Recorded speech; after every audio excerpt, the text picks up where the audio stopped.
because I know Wozniak too, not as well as Jobs, but they really needed each other. They really needed each other because Woz understood, he understood what the, let me draw an analogy here for you. I think it's a good one.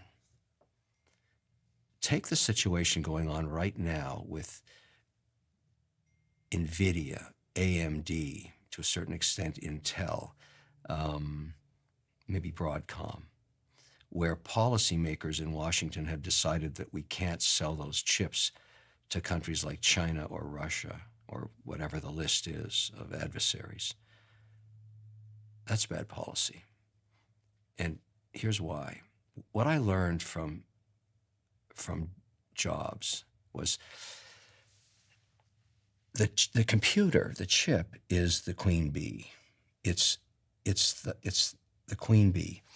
But it has no value without the honeybees, which are the programmers around it that form a community that spend all of their energy writing code that works with the queen bee, which is the chip, that pushes out its influence, because every coder that becomes familiar with that firmware, that Wozniak computer, writes to that platform, is part of the honeybees.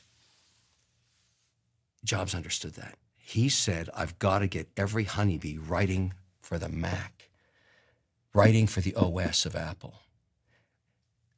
It's the same with the NVIDIA chip. We need to sell it to everybody, even adversaries, because within that country of Russia or China is some genius kid, you don't know who he is or she is, that's going to write the next piece of firmware or advance AI from the queen bee, the chip, the American queen bee. The minute you shut down a market and you don't, your adversary sends their queen bee in, which is Huawei. We can't let that happen, because I don't think the lawmakers understand what Jobs understood. You create the hive with the queen in the middle. That's the chip. You convince every bee around to make the honey, which is the software, and it is the AI in this case.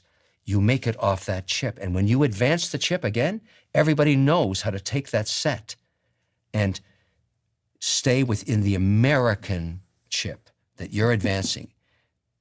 Maybe you keep them one generation behind, maybe that's the policy, but you don't ever let an adversary put their queen bee in the middle of the hive.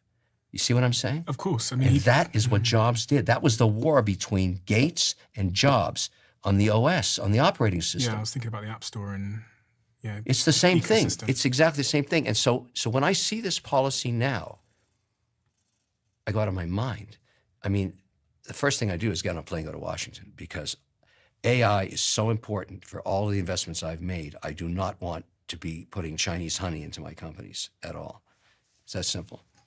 So for that person that's stewing over their ideas now, if they had just a couple of minutes with you and they asked you the question, Kevin, I'm about to start this business. I'm about to go on this journey of trying to go from zero to something in my life.